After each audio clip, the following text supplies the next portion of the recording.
내 삶에 새 생명 허락하시 나야 한 주님의 은혜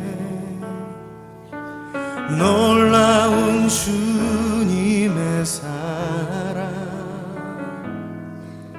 삶의 문제 힘겨워 눈물만 들일 때도 날 알아주시는 주님. 여러분 한 주간 평안하셨습니까? 이 무더운 날씨에 어제부터 갑자기 또 무더워졌습니다. 여러분 건강 조심하시길 바라고요. 벌써 9월입니다. 이제 9월 첫 주일을 오늘 맞이합니다. 교회 소식 전하고 우리 함께 예배하도록 하겠습니다. 오늘 주일 예배에 함께 하신 여러분 주님 안에서 사랑하고 축복합니다. 오늘 예배도 하나님 은혜 안에서 사모하는 마음으로 은혜의 시간 되기를 바랍니다. 9월 첫 주가 되면서 이제 우리 9월달 주제는 교회를 사랑하자라는 주제로 시편 84편 1절에서 4절 말씀으로 함께 합니다. 여러분 꼭 찾아서 한번 읽어 보시기를 바랍니다. 정말 어려운 그런 환경인데도 불구하고 저와 여러분이 하나님 앞에 많은 은혜를 입었을 것입니다. 왜냐하면 수많은 사람들이 지금도 이 코로나로 인해서 생명에도 또 물질적으로도 또 여러 가지로 어려움을 당하는 그런 경우에 있지만 참 저희들은 하나님의 은혜로 이렇게 함께 예배할 수 있다는 것이 얼마나 복된 일인지 모릅니다. 늘 감사하는 마음으로 여러분 참 평안을 누리시는 9월 한 달도 하나님께서 지켜주시는 그런 은혜가 우리 모든 가정에 있기를 간절히 소망합니다. 여러 가지로 참 어려운 그런 환경도 있지만은 지금 한국에는 또 금요일부터 몇 차례 지금 태풍이 또 몰아치고 있습니다. 온 세계가 정말 하나님이 보여주시는 그런 징조를 보듯이 우리가 지금 심각하게 세상이 돌아가는 것을 우리가 보아야 하지 않겠는가 하는 그런 생각이 듭니다. 우리 미국에도 지금 산불로 참 여러 가지 어려움을 당하고 있는 분들이 참 많습니다. 여러분 위해서 기도해 주시기를 바랍니다. 그리고 미국 대통령 선거가 이제 불과 얼마 남지 않았습니다. 또 우리 한국 정부 그리고 한국 여러 가지로 교회의 어려운 상황들 우리가 지금 많은 뉴스 통해서 여러분 보고 계실 텐데 우리가 할 수 있는 것이 뭐 있겠습니까? 위해서 기도하고 정말 하나님께 우리 자신을 드러내놓고 회개의 운동이 일어나야 되지 않을까 하는 그런 생각을 합니다. 아침 기도회에 많은 분들이 참석해 주셔서 감사하고요. 여러분 보실 때에 좋아요 이렇게 꼭 눌러주셔도 좋습니다. 더 열심히 잘 만들어서 우리 함께 은혜의 시간들이 되었으면 좋겠습니다. 우리 선교지에 계시는 선교사님들 여러분 위해서 기도해 주시고 특별히 우리 김명환 선교사님께서 회복 중에 있다는 것을 여러분 감사를 드립니다. 이 강구는 정말 우리 목사님께 내가 여쭤보지도 않았는데 여러분 같이 기도해 주셔야 되겠습니다. 우리 김용철 목사님 큰아들이 지난번에 여러분 암 수술을 잘 마치고 회복 중에 있었습니다. 그리고 건강하게 직장 생활도 하는데 갑자기 또 몸이 좋지 않아서 지금 병원에 의뢰를 해놓고 있는 중입니다. 여러분 결과가 어떻게 나올지 모르겠지만 하나님의 은혜가 우리 목사님의 가정에 함께 하기를 바랍니다. 우리 세종군이 건강을 회복해서 정말 아무런 재발이나 이런 것들이 없이 되었으면 참 좋겠습니다. 위에서 기도해 주시고요. 우리 김장진 장로님, 우리 오수연 전도사님 그 가정 위해서 여러분 생각날 때마다 기도해 주시기를 바랍니다. 이제 하나님 앞에 예배하기를 원합니다. 찬송가 28장 복의 근원 강림하사 이 찬송 함께 하시면서 2020년 9월 6일 주일 예배를 하나님 앞에 드립니다.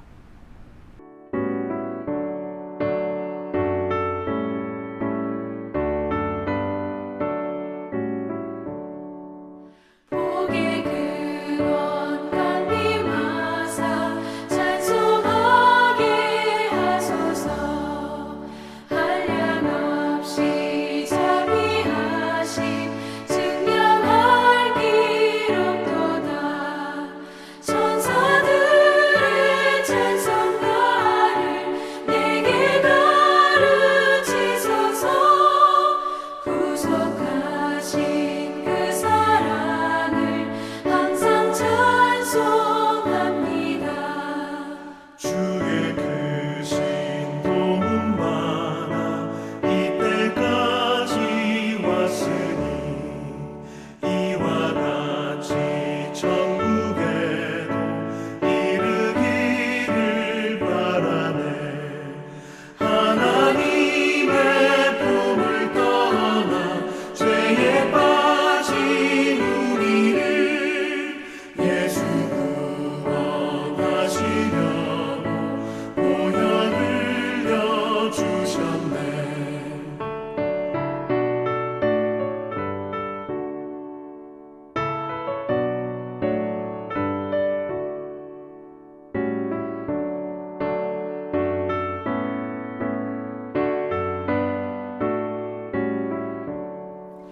주의 귀한 은혜 받고 일생 빚진 자 되네. 주의 은혜 사슬되사 나를 주께 매소서. 우리 마음은 연약하여 범죄하기 쉬우니 하나님이 받으시고 전국인을 지소서.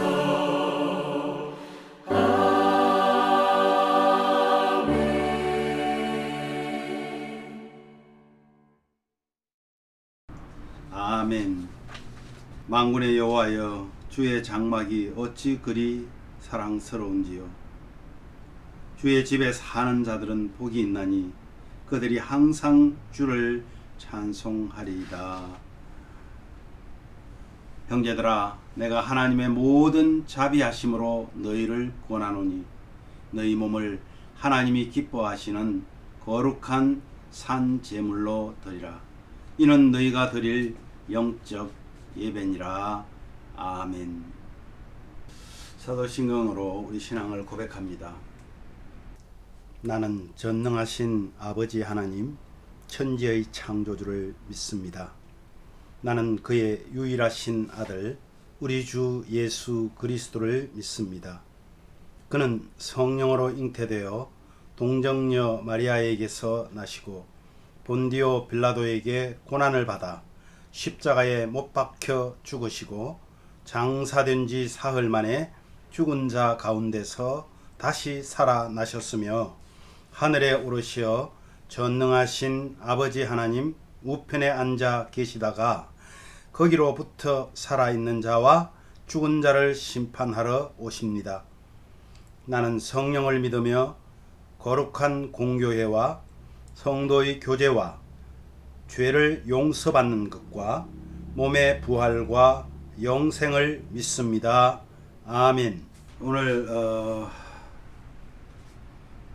특별 찬송은 주님과 함께하는 것이 복이라 하는 찬양을 우리 함께 드리겠습니다.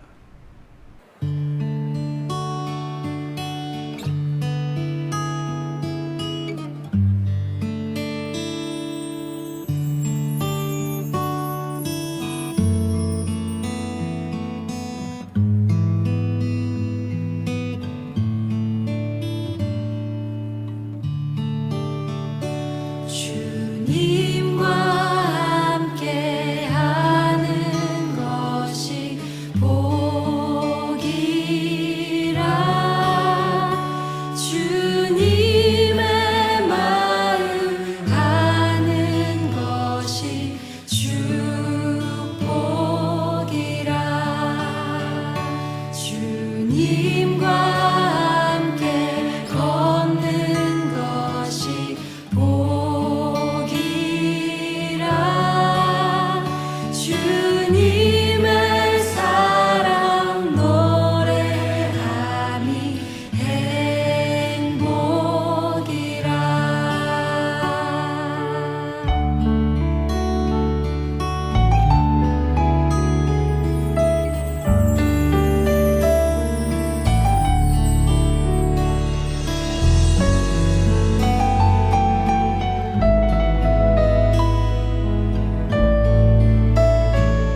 한 번 더 같이 주님과 함께 하는 것이 주님과 함께 하는 것이 복이라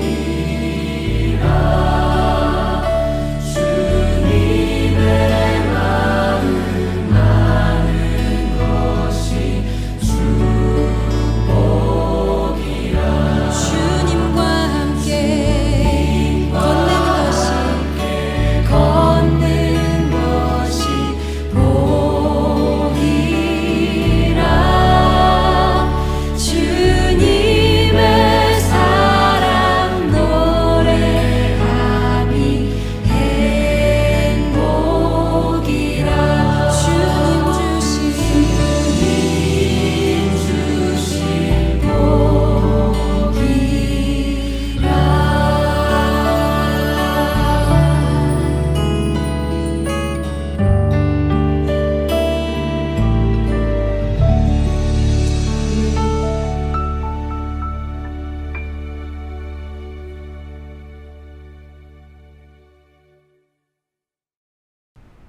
아멘. 기도하겠습니다. 하나님 아버지, 은혜를 진심으로 감사를 드립니다. 어려운 환경과 모든 여건 속에서도 하나님의 은혜가 저희들과 함께 하였으므로 오늘도 주님 앞에 예배자로 설 수 있도록 저희들을 지켜주시고 보호하신 하나님께 감사와 찬양을 드립니다. 아버지 하나님, 우리가 연약해서 한 주간 동안의 우리의 삶이 정말 하나님 보시기에 아름답지 못한 생각, 말, 행동으로 하나님의 마음을 아프게 한 것들이 참 많이 있습니다. 이 시간 저희들의 죄악을 하나님 용서하여 주시옵소서. 온전한 마음으로 하나님 앞에 예배할 수 있도록 하나님 은혜를 내려 주시기를 원합니다. 아버지 하나님, 사랑하는 우리 예심교회가 하나님 앞에 아버지 하나님이여 기도하는 것은 아버지 하나님이여 정말 교회가 교회다워지기를 원하고 아버지 하나님 주님께서 우리에게 주신 아버지 하나님 세상을 섬기며 아버지 하나님 주의 마음으로 사랑하는 그런 예심의 마음을 가지고 우리가 이 하나님 앞에 서기를 원합니다. 아버지 하나님, 특별히 가정마다 하나님께서 함께하여 주셔서 정말 하나님이 기뻐하시고 하나님께서 원하시는 가정들로 정말 주님을 최우선으로 삼는 아버지 하나님의 믿음의 가정들이 다 되기를 원합니다. 어려운 이 모든 시기를 지혜롭게 잘 이겨나갈 수 있도록 은혜를 내려 주시옵소서. 특별히 아버지 하나님, 우리 젊은 우리 청소년들 이제 개학하여서 공부하고 있는 중에 있습니다. 이들을 지혜롭게 하시옵고 아버지 하나님 이들의 건강을 지켜주시고 이들의 앞길을 주님께서 설계하고 인도하여 주시기를 간절히 원합니다. 아버지 하나님 지혜롭게 하셔서 아버지 어려운 이 시기들을 이들의 손에 맡겨 주시기를 간절히 원합니다. 하나님 아버지, 특별히 가정마다 어려움 당하고 있습니까? 하나님께서 함께하여 주셔서 넉넉히 이길 수 있는 믿음을 주시고 또한 아버지 하나님이여 서로 도울 수 있는 아름다운 마음들을 주셔서 서로 사랑하는 우리 가정들이 다 되게 하여 주시기를 간절히 원합니다. 아버지 하나님이여 나라와 민족을 위해 기도합니다. 온 세계가 요동치는 이때에 아버지 하나님이여 정말 우리 교회들이 일어나서 하나님 앞에 회개의 운동을 하고 또한 아버지 하나님 앞에 자복함으로 아버지 하나님께서 정말 나라마다 아버지 세계마다 주님께서 오실 그날을 예비하고 준비하는 그런 아버지 하나님 역사가 있기를 간절히 원합니다. 아버지 하나님 이 많은 일들을 감당하기 위하여 아버지 하나님 정말 어려운 환경에서 선교하는 당신의 귀한 종들을 기억하여 주옵소서. 우리 선교사님들 하나님 있는 곳곳에서 하나님의 영광을 드러낼 뿐만 아니라 많은 아버지 하나님의 선교의 열매가 맺어질 수 있도록 은혜를 더하여 주시기를 원합니다. 특별히 아버지 김명한 선교사님 기억하여 주시고 회복 중에 있사오니 아버지 하나님 빠른 회복을 주셔서 선교지에서 주의 맡기신 귀한 사명 잘 감당하도록 은혜를 더하여 주시기를 원합니다. 특별히 이 시간 아버지 하나님 원하옵기는 우리 김용철 목사님의 아버지 하나님의 장남 하나님께서 함께하여 주시고 아버지 하나님의 정말 기쁨의 소식을 들을 수 있도록 은혜를 내려 주시옵소서. 또한 어떠한 환경이 된다 할지라도 하나님께 맡기며 하나님께서 함께 하실 것을 믿고 저희들은 함께 기도하기를 원합니다. 아버지 하나님이여 주님께서 귀한 종의 가정에 하나님 참 평안을 허락하여 주시옵소서. 아버지 하나님 특별히 오늘도 주 앞에 예배할 때에 하나님이 우리의 예배가 온전히 하나님 앞에 드려지기를 간절히 원합니다. 또한 아버지 사랑하는 우리 가족들이 하나님 한 주간 동안 주님 지켜주신 은혜를 생각하며 우리에게 주신 물질들 구분하고 하나님께 봉헌하여 드립니다. 성령 하나님 주님께서 이 시간 임재하여 주시고 우리의 아버지 정성을 담았습니다. 하나님 앞에 드려지는 물질이 쓰이는 곳곳에 하나님의 영광 드러나게 하여 주시고 하나님이여 교회가 확장되어지고 하나님의 귀한 나라가 확장되어지는 일에 귀하게 사용될 수 있도록 은혜를 내려 주시옵소서. 드리고 싶지만 드리지 못한 손길들 하나님 그들을 불쌍히 여겨주시고 그들에게도 같은 은혜로 함께하여 주시옵소서. 넉넉하여 나눔이 있는 그런 가정들이 다 되기를 원하옵고 예수님 이름으로 감사하며 기도하옵나이다. 아멘. 하나님 말씀 함께 봉독하도록 하겠습니다. 창세기 39장 1절에서 6절 말씀입니다.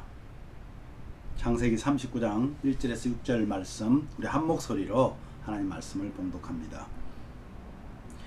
요셉이 이끌려 애굽에 내려가매 바로의 신하 친위 대장 애굽 사람 보디발이 그를 그리로 데려간 이스마엘 사람의 손에서 요셉을 사니라. 여호와께서 요셉과 함께 하심으로 그가 형통한 자가 되어 그의 주인 애굽 사람의 집에 있으니 그의 주인이 여호와께서 그와 함께 하심을 보며 또 여호와께서 그의 범사에 형통하게 하심을 보았더라. 요셉이 그의 주인에게 은혜를 입어 섬김에 그가 요셉을 가정 총무로 삼고 자기의 소유를 다 그의 손에 위탁하니 그가 요셉에게 자기의 집과 그의 모든 소유물을 주관하게 한 때부터 여호와께서 요셉을 위하여 그 애굽 사람의 집에 복을 내리심으로 여호와의 복이 그의 집과 밭에 있는 모든 소유에 미친지라. 주인이 그의 소유를 다 요셉의 손에 위탁하고 자기가 먹는 음식 외에는 간섭하지 아니하였더라. 요셉은 용모가 빼어나고 아름다웠더라. 아멘. 기도하겠습니다. 하나님, 오늘도 하나님의 말씀을 함께 듣기를 원합니다. 전하는 자의 부족함을 감춰주시고 하나님께서 주시고 하는 말씀, 하나님께서 주시고 하는 그 말씀이 우리에게 생명으로 다가오게 하여 주옵소서. 예수님 이름으로 기도하옵나이다. 아멘. 여러분, 이 말씀 금요일날 우리가 아침 기도 때에 함께 나눴던 말씀입니다. 오늘은 제가 다시 한번 이 말씀을 가지고 더 깊이 좀 나누고 싶어서 이 말씀을 다시 말씀을 나눕니다. 오늘 제목을 제가 이렇게 정했어요. 하나님, 제가 복의 통로입니다. 그러니까 제가 복의 통로입니다. 오늘 이 고백이 말씀 후에 여러분 입에서 고백되어지기를 원합니다. 여러분, 복의 근원이라는 말을 들어보셨습니까? 근원. 우리 자녀들이 복의 근원이 되게 해주십시오. 우리 집사님이 복의 근원이 되게 해주십시오. 이런 우리 기도를 참 많이 하죠. 이 근원이라는 말의 사전적인 의미는 어떤 사물이나 어떤 현상들이 시작되는 본 바탕을 말합니다. 이 말의 어떤 기본 의미가 어디에서 나오는가 하면 물줄기가 흘러나오는 시작점. 그 뭐죠? 우물이죠. 우물. 그죠? 솟아나는 우물. 그것을 우리는 뭐라 그래요? 원천이라고도 말합니다. 창세기에는 이 복에 대해서 많이 얘기를 하죠. 근데 그 복의 참 근원이 누구냐면 하나님이시라는 것을 우리는 창세기를 열면 얼마 가지 않아서 알게 됩니다. 그것이 창세기 1장 22절 말씀을 한번 보면요. 이런 말씀이 있습니다. 창세기 1장 22절 말씀에 하나님이 생물을 창조하시고 이들에게 복을 주시며 말하되 뭐라고 말하냐면 생육하고 번성하고 땅에 충만하라. 이거 알았죠? 이들에게 복을 주셨다 말합니다. 복을 주신 분이 누구죠? 예, 하나님이십니다. 그럼 하나님이 복의 원천이라는 말이죠. 자, 그리고 이 모든 생물에게 이런 세 가지의 복을 줬어요. 생육, 번성, 충만. 우리 사람에게는요, 그러면 당연히 좋겠죠. 근데 사람에게는 모든 만물에서 하나가 더해집니다. 모든 만물에게 준 복이 뭐였죠? 생육, 번성, 충만이라면 사람에게는 28절에 나오는데요. 1장 28절에 나오는데 사람을 창조하시고 이들에게 복을 주시며 생육하고 번성하고 땅에 충만하라. 똑같잖아요. 그리고 다스리라고 말합니다. 여러분, 다스림의 복을 또 저희들에게는 하나를 더 주셨습니다. 여기서도 마찬가지로 사람을 창조하시고 이들에게 복을 주셨다 이랬습니다. 그러면 복을 주신 분은 네, 하나님이십니다. 복을 주신 분, 그분이 바로 하나님이신데 복을 줄 수 있으신 이유가 뭐냐? 그분 자체가 복이시기 때문입니다. 근데요, 이 복을, 복 대신 그 하나님이 자신이 복이신데 이 복을 이양을 합니다. 어디로? 창세기 12장 2절 말씀을 한번 보면요. 내가 너로 큰 민족을 이루고 내게 복을 주어 내 이름을 창대하게 하리니 너는 복이 될지라. 이렇게 말합니다. 누굽니까 이분이? 내가 너로 했는데 나는 하나님이시고 너로 한 이 너가 누굽니까? 예, 아브라함. 아브라함을 큰 민족을 이루고 복을 주어서 그 이름을 어떻게 한다고요? 창대하게 하겠다. 그러면서 너는 복이다 이렇게 말하는 거예요. 근데 한글 개역에는 보면은 너는 복이다 이거를 복이 될지라 이 말을 너는 복의 근원이 될지라 이렇게 말합니다. 아브라함을 하나님이 가지고 계신 그 복을 주어서 아브라함이 복이 되게 합니다. 그죠? 복이 되게 했는데 결국은 12장 3절에 보면요. 이 복이 되었다는 것이 어떤 것인지를 알게 합니다. 한번 볼게요. 12장 3절에 이렇게 말해요. 너를 축복하는 자에게는 내가 복을 내리고 너를 저주하는 자에게는 내가 저주하리니 땅의 모든 족속이 너로 말미암아 복을 얻을 것이라. 자, 하나님이 복을 주시는데 어떻게 복을 준다고요? 아브라함을 축복하는 자는 내가 그에게도 복을 주고 너를 저주하면 그에게 저주하겠다. 그러면서 땅의 모든 족속이 너로 말미암아 이것이 참 중요합니다. 너로 말미암아 이 말은 너를 통해서 이 말이에요. 너로 인하여 너를 통해서 복을 주겠다. 여러분, 오늘 본문으로 한번 돌아가 볼게요. 금요일에도 제가 이 본문을 다뤘지만은 여러분 통로로서의, 즉 복의 통로로서의 요셉이 어떻게 쓰임되고 있습니까? 요셉은 법적으로 이스라엘의 11번째 아들입니다. 그렇죠?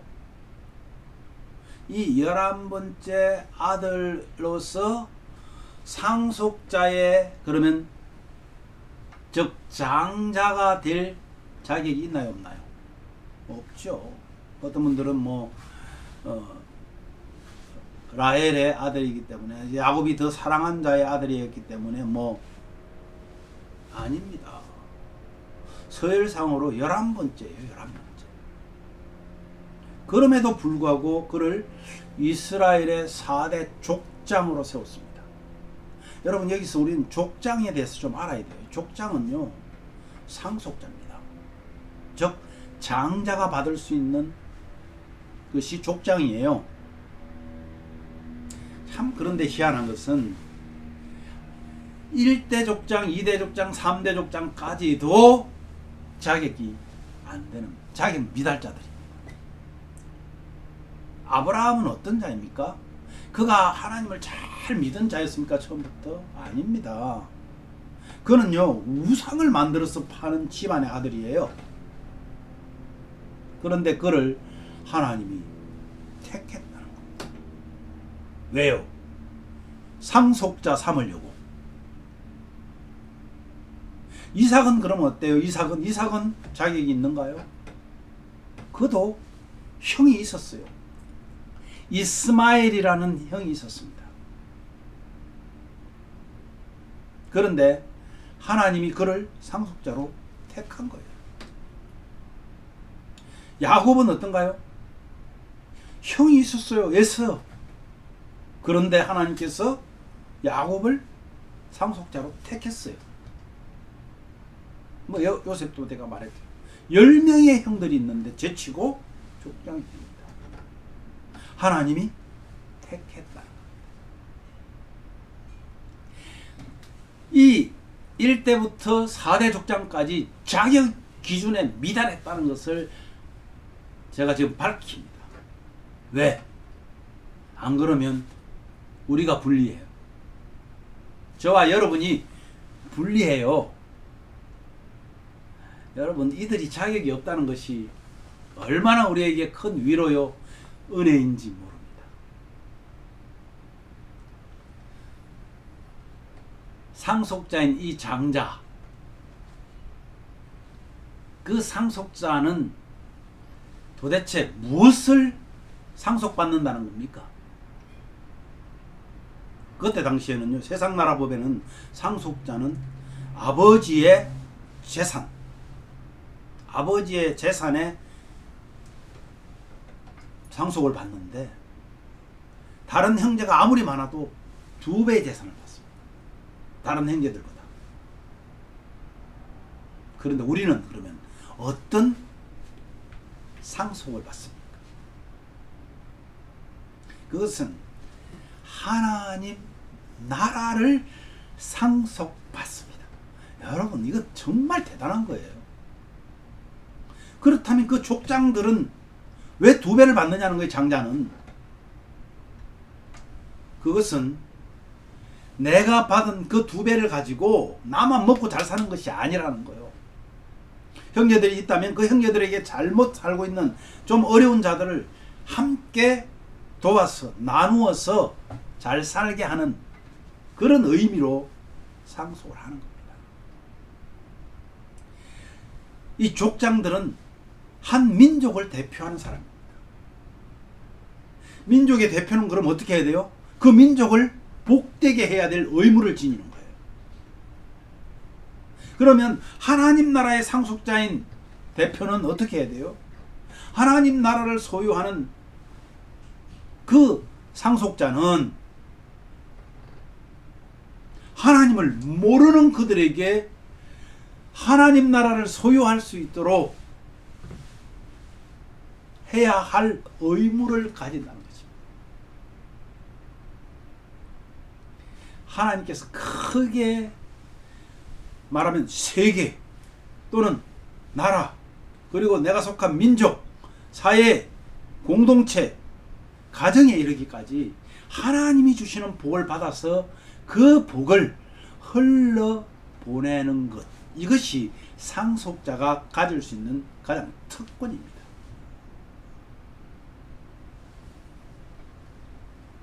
의무이자 특권이라는 거예요. 그래서요, 이 상속자가 그 복을 하나님 나라를 흘려보내지 않잖아요. 그건 마치 동맥경화가 걸렸다고 말합니다. 동맥경화가 걸리면 어떻게 돼요? 피가 통하지 않아서 죽어요. 흘려보내지 않으면 썩어요. 생명이 사라집니다.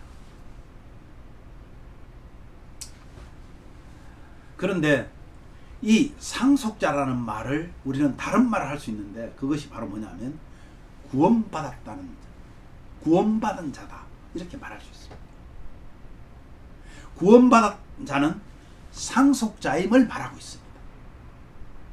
구원을 받았다, 뭐죠? 하나님 나라를 소유했다는 것, 하나님 나라를 받았다는 것. 이건 제 말이 아니에요.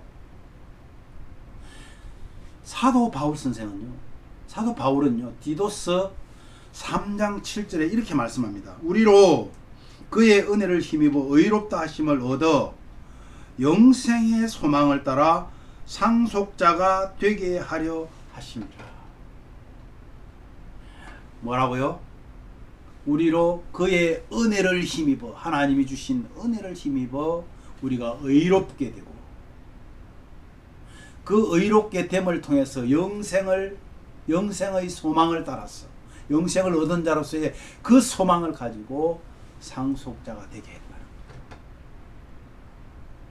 이것이 바로 구원받은 자입니다. 그래서 구원받음을 확신하는 성도는 확실하게 하나님 나라의 상속자이심을 믿으시기 바랍니다. 그런데요, 나는 자격이 없다고 그렇게 생각하는 분들, 그 말은 구원에 대해서 또 상속자에 대해서 잘 모르기 때문에 하시는 말씀이 아닌가 싶습니다. 구원을 받지 못했다고 말하는 그런 행위와 같습니다. 잘 모르면.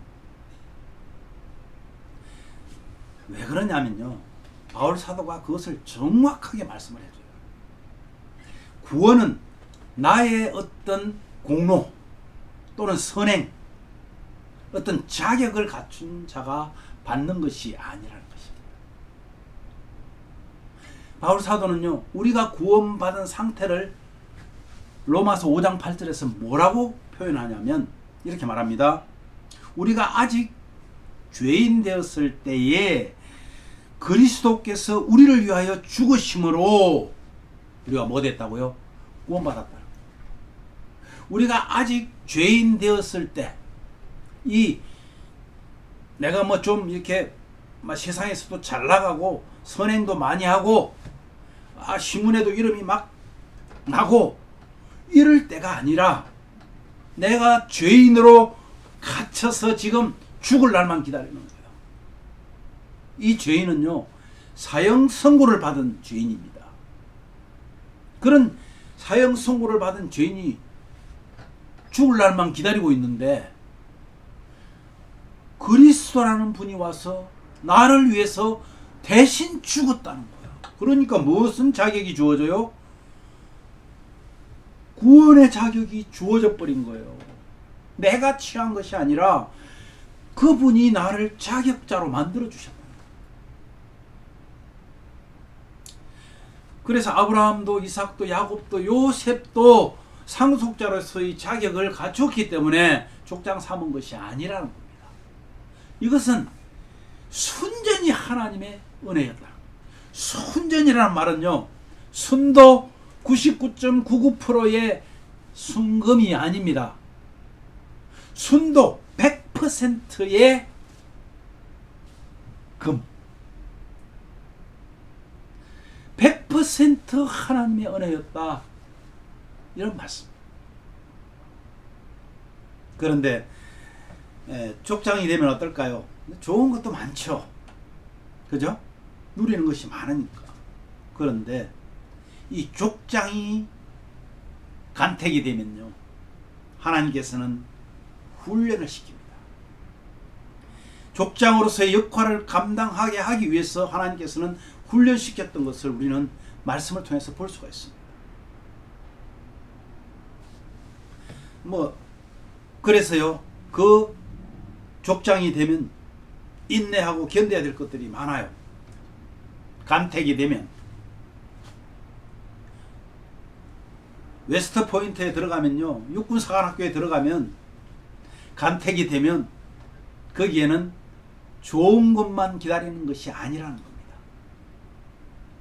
훈련이 기다리고 있어요. 훈련이. 사람들마다 조금씩 다르겠죠. 차이가 있겠죠. 그러나 엄청난 대가들이 기다리고 있습니다. 오늘 이 본문의 요셉은 한번 보세요. 상속자가 되기 위해서 그는 이제 하나님께서는 노예로 팔려가는 그를 내버려 뒀고요. 그리고 누명을 쓰고 감옥에 갇힙니다. 뿐만 아니라 그에게 은혜를 입은 사람들조차 그를 쉬이 잊어버리게 합니다. 잊어버립니다. 계속 이렇게만 되면 여러분 상속자 너무 하기 싫겠죠. 그러나 이 상속자가 되게 하는 주권을 가진 그분이 때가 되면요,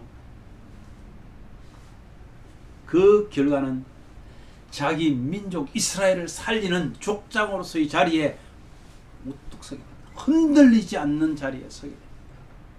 하나님 나라를 상속하도록 그 복을 흘려 보낼 수 있을 그런 담력을 주시더라는 거예요. 과거에는 어땠습니까? 형들의 행동을 고자질하고 형들을 무시하던 그 요셉이 어려운 고난의 길을 통하여서 성숙한 자리에 서게 된 것입니다. 이것이 요셉에 대한 하나님의 계획이셨던 것입니다. 요셉의 잘못한 것 있지만은 애굽에서 아무런 잘못도 없이 오히려 하나님 앞에서 범죄할 수 없다면서 그는 죄를 피해서 도망을 쳤습니다. 그런 요셉의 억울함을 하나님께서는 왜 바라만 보고 계셨을까요? 아니, 외국에서 그것도 노예로 끌려가서 감옥 생활까지 한다는 거 참 감당하기 쉽지 않았을 것입니다. 우리는 요셉의 그런 최후 승리를 현재적인 관점에서 보고 있는 거예요. 왜? 시작부터 끝을 보고 있잖아요. 결국 이렇게 멋지게 사용하시려고 하나님께서 보고만 계셨구나 하고 별 어려움 없이 우리는 요셉을 얘기할 수 있습니다. 그런데요, 그 일을 당하고 있는 요셉, 그도 그랬을까요? 정말 내가 하나님 앞으로 나를 이렇게 쓰실 걸 알고 있었을까요? 천만에. 낯선 외국에서 그것도 노예 시문으로 얼마나 두렵고 떨렸겠습니까? 얼마나 부모님 이름을 부르며 하나님 이름을 부르면서 울고 또 울었을까요? 외국 생활 하는 것만 해도 정말 힘든데, 그런데 놀라운 것은요, 요셉이 좌절하지 않을 수 있었던 이유가 있었습니다. 울고불고 했을지는 모르겠지만은 그는 완전히 포기하거나 좌절하지 않았다. 어떤 이유가 있었을까요? 그것은 바로 하나님에 관한 신뢰였습니다. 우리는 그것을 믿음이라고 얘기합니다. 그러면 그 믿음은 어디에서 생겨났을까요? 확신하건대 저는 아버지 야곱을 통해서 그의 정조부 아브라함 그리고 조부 이삭에 대한 하나님의 은혜에 관한 얘기들을 그는 생생하게 들었을 것입니다. 뿐만 아니라 아버지 야곱이 어떻게 살아왔고 하나님이 어떻게 인도하셨다는 것 또한 그는 귀에 딱지가 앉을 만큼 들었을 것입니다. 그러면서 그에게는 하나님에 대한 신뢰가 조금씩 쌓이기 시작했고 성년이 되면서 그에게는 단단한 믿음으로 확고히 설 수 있었을 것이라 저는 확신합니다.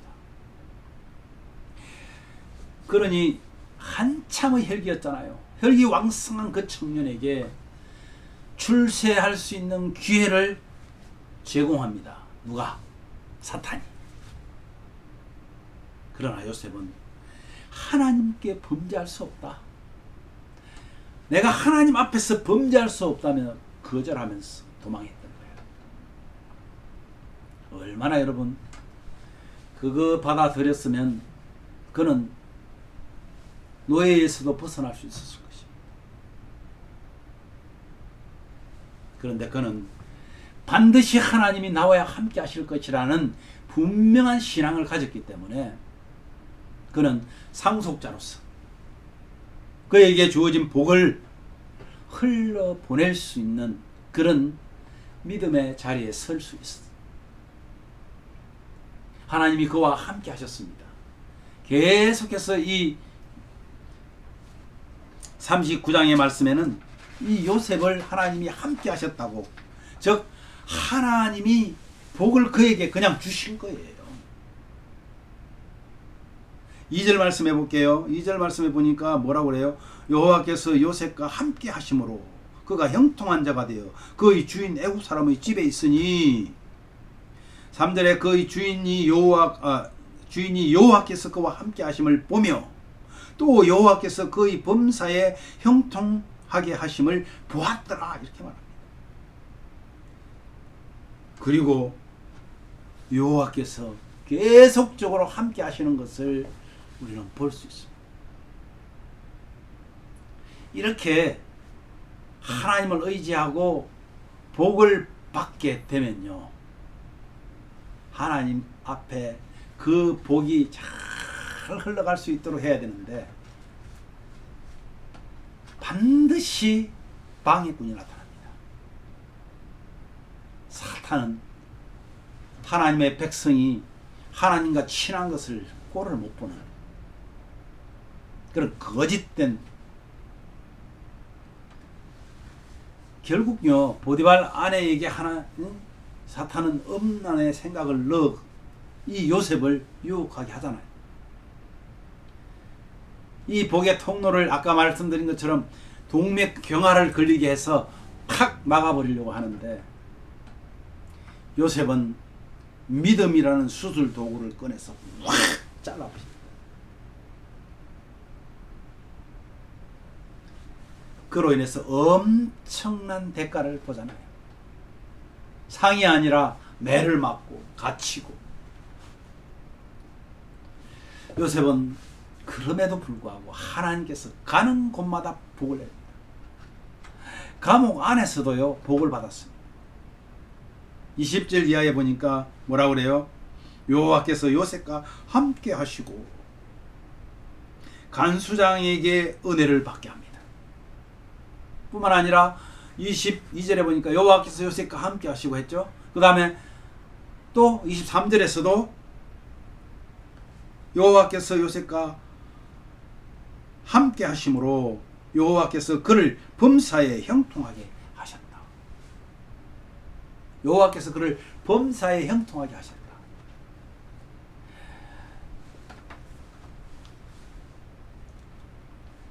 사랑하는 가족 여러분, 우리는 구원받은 자로서 요셉과 같은 복을 소유한 자들입니다. 복의 근원으로서 우리를 사용하고자 하시는 하나님이 계십니다. 가장 낮은 곳에 처한 요셉의 그 감옥은 가장 복된 자리까지 나아가는 통로를 만들어 주셨습니다. 지금 우리가 어려움 속에 있다면 그것이 오히려 하나님께서 우리에게 주시는 가장 복된 자리로 만들기 위한 통로는 아닐까?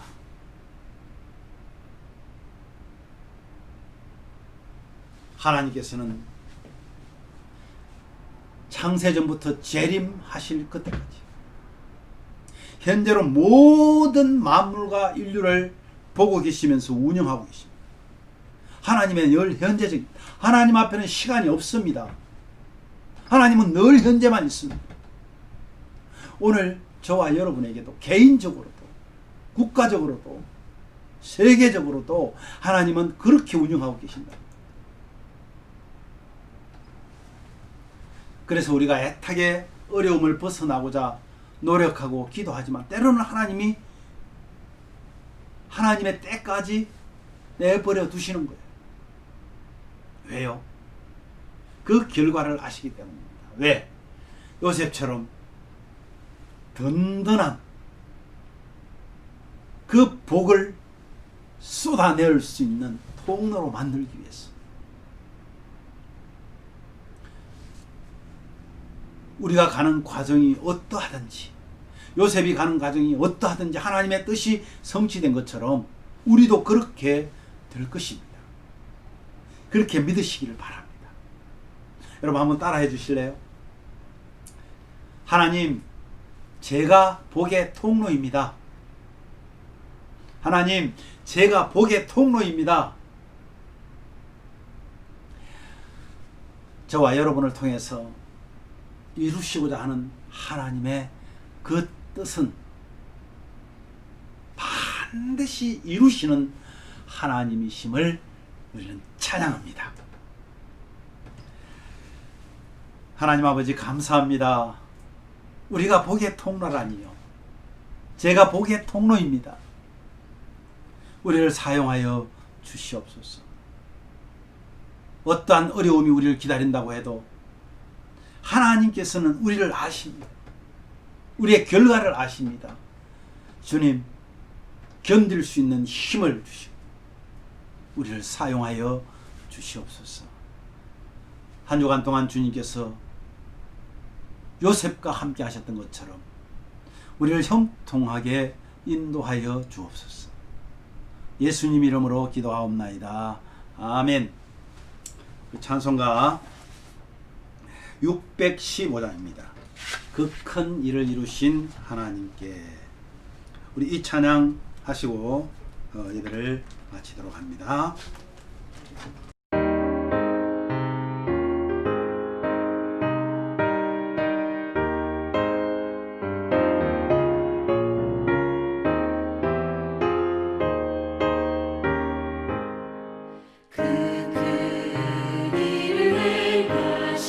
주께 영광, 이 세상을 사랑해 주오셨네.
아멘.